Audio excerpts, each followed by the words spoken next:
ओम शांति। आज की मूल्य हम लोग स्टार्ट करते हैं। तो आज है हम लोग का जो भी दिन है, लेकिन शुरू करते हैं। चलिए, अस्थियाँ है स्थिति की स्मृति दिलाने वाला। तो आज के जो मूल्य का टाइटल है बहुत ही पावरफुल। बाबा ने कहा है कि जो फाइनल स्टेज है वो सबसे पावरफुल स्टेज है। तो आज मैं आप सभी बच्चों से अव्यक्त रूप में मिलने आया हूँ। बाबा कह रहे हैं जो मेरे बच्चे अव्यक्त रूप में स्थित होंगे वही इसको पहचान सकेंगे। वाह! क्या बात कही ना बाबा ने। बाबा ने कहा कि मैं अव्यक्त रूप में मिलने आया हूँ, ठीक है? तो जो अव्यक्त स्थिति में बैठे रहेंगे, अभी हम आप अगर अव्यक्त स्थिति में बैठे हैं तो ही इस मूल्य को समझ सकेंगे अच्छे से और बाबा को पहचान सकेंगे, है ना? तो आप सभी बच्चे अव्यक्त रूप में स्थित हो, किसको देख रहे हो? व्यक्त रूप में या अव्यक्त रूप में? आप व्यक्त हो या अव्यक्त हो? पूछ रहे बाबा। अगर व्यक्त में देखेंगे तो बाप को नहीं देख सकेंगे।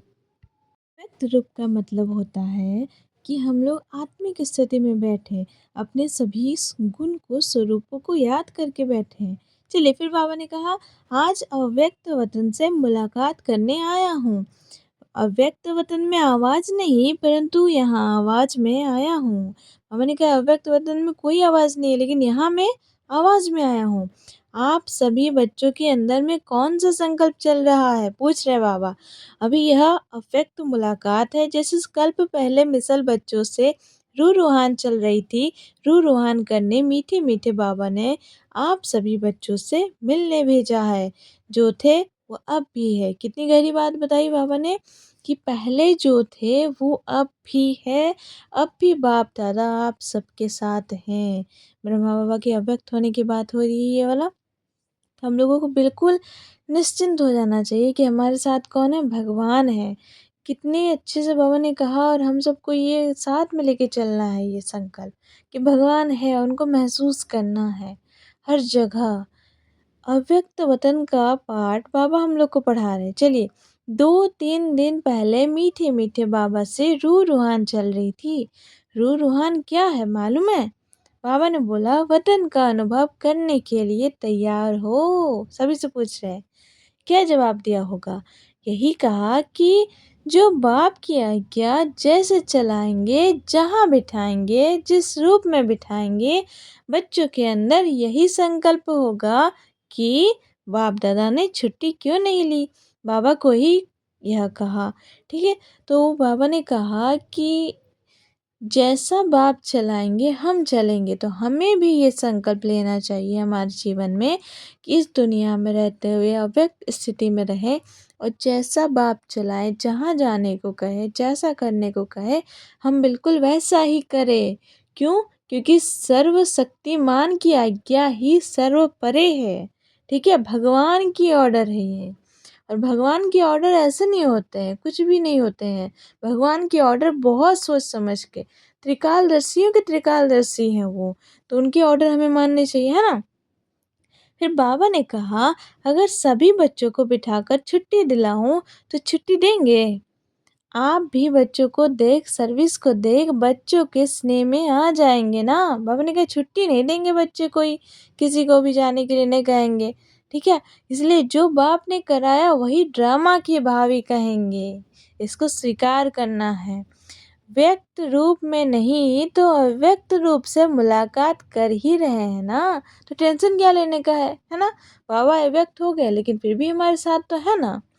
सर्विस की बुद्धि वैसे ही है, बच्चों की याद वैसी ही है, लेकिन अंतर यह है कि वह व्यक्त में है, व्यक्त में अव्यक्त था और यह अव्यक्त ही है।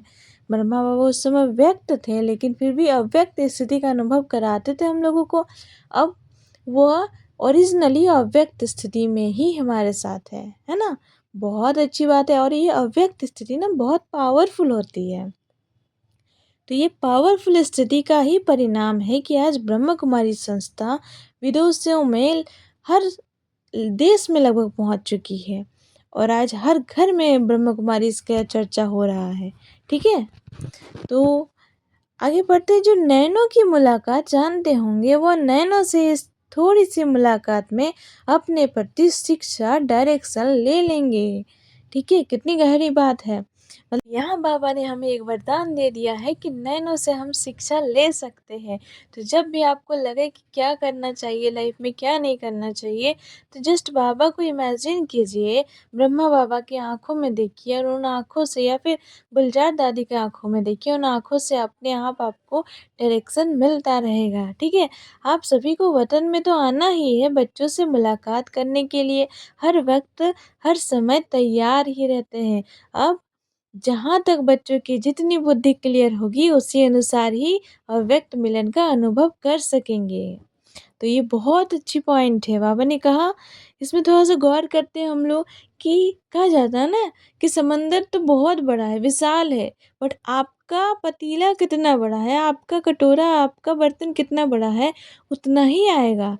इसी प्रकार अपने बर्तन को थोड़ा विस्तार कीजिए और इस सागर को हब कर लीजिए, ठीक है? नेक्स्ट, शक्ति स्वरूप में स्थित हैं? पूछ रहे हैं बाबा दीदी से।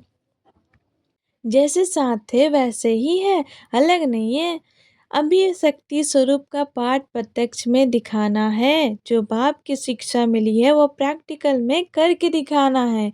शक्ति सेना बहुत है, अभी पूरा शक्ति स्वरूप बन जाना। अभी तक बच्चे और बाप के स्नेह में चलते रहे। अब फिर बाप से जो शक्ति मिली है उस शक्ति से औरों को ऐसा शक्तिवान बनाना है। ठीक है? तो ये हम सबको करना है। खुद शक्तिशाली बन गए, अब लोगों को बनाना है, हमारे आस-पास के लोगों को। सभी बाबा के बच्चे हैं, सब पे दया आनी चाहिए हमें, ठीक है? कोई भेद नहीं करना चाहिए किसी में, ठीक है? नेक्स्ट है, वही बाप के स्नेही बाप के साथ अंत तक रहेंगे, ठीक है? जो ऐसा कार्य करेंगे, अर्थात खुद शक्तिवान बने, दूसरों को भी शक्तिवान बनाइए और फिर आप इसी तरह से बाबा के साथ अंत तक रहेंगे और बाबा के साथ जाएँगे। अभी मीठे-मीठे बाबा दृश्य दिखला रहे हैं आप सभी बच्चों का। आप अस्थियाँ उठा रहे थे, अस्थियों को नहीं देखना, स्थिति को देखो। तो ब्रह्मा बाबा की अस्थियाँ उठाई जा रही थी। बाबा ने कहा स्थिति को देखो, वो स्थिति इतनी पावरफुल है कि शांति स्तंभ, शक्ति स्तंभ जो है मधुबन में, वो इतना पावरफुल जगह है कि आप उसको स्मरण करने से ही आपके जीवन में पावरफुल स्थिति आ जाती है। मैंने अपने योग्य अभ्यास से इसको महसूस किया है, ठीक है? ये बाबा कह रहे हैं, ये अस्थियाँ स्थिति स्वरूप है। एक-एक रग में स्थिति थी, तो बाहर से वह अस्थियों को रखा है। परंतु इसका अर्थ भक्ति मार्ग का नहीं उठाना। इन अस्थियों में जो स्थिति भरी हुई है, हमेशा उसको देखना है। साधारण मनुष्य को यह बातें इतना समझ में नहीं आएगी, ठीक है? जो हम महसूस करते हैं, वो साधारण मनुष्य नहीं समझ सकते, ठीक है? फिर बाबा ने कहा बच्चों का स्नेह है और सदा रहेगा, 21 जन्म तक रहेगा। आप सभी सतयुगी दुनिया में साथ नहीं चलेंगे? पूछ रहे हैं बाबा। राज्य साथ नहीं पाएंगे, साथ ही हैं, साथ ही रहेंगे जन्म जन्मांतर तक। अभी भी ऐसा नहीं समझना बाप है दादा नहीं, या दादा है तो बाप नहीं। क्या बाबा ने कहा कि बाप दादा साथ साथ है, ठीक है? हम दोनों एक दो से एक पल भी नहीं अलग नहीं रह सकते। तो ये बाबा ने आज डायरेक्शन दे दिया, तो जब भी आप एहसास करो बाप दादा को एक साथ करो।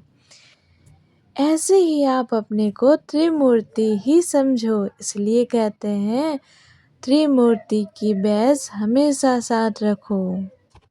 हाँ जी बाबा, हम सभी को सतयुग साथ साथ चलना है, आपके साथ चलना है, आपके लक्ष्य कदम पे चलना है, ठीक है ना? हम सब वादा करते हैं, चलेंगे, हम संपूर्ण बन के दिखाएंगे। ज़रूर, क्यों नहीं बनेंगे हम? हम नहीं बनेंगे तो कौन बनेगा? ठीक है, बाबा के बच्चे हैं हम। फिर बाबा, जब ब्रह्मा विष्णु और शंकर तीन को देखते हो तो आपकी भी त्रिमूर्ति की याद अर्थात अपना स्वरूप और बाप दादा की याद, त्रिमूर्ति की स्थिति मशहूर है, ठीक है? इसमें ही आप सभी बच्चों का कल्याण है।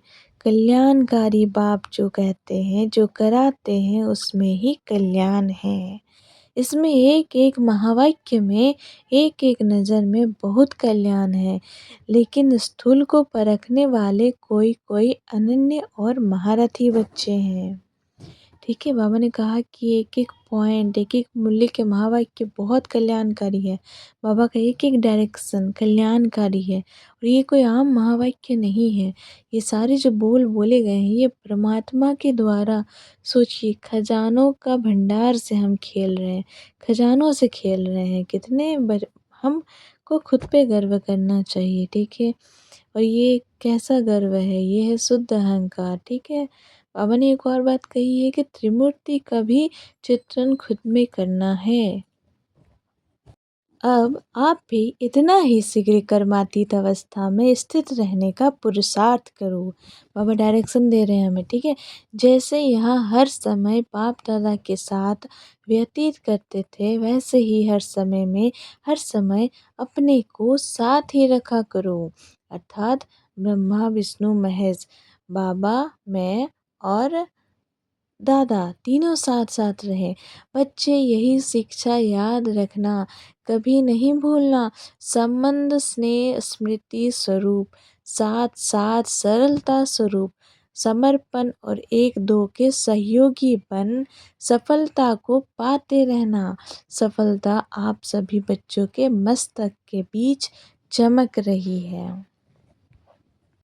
तो बाबा ने कह दिया कि हम सफलता के मूरत है, तो हमको सफलता मिल जाएगी अब, ठीक है? क्या सफलता?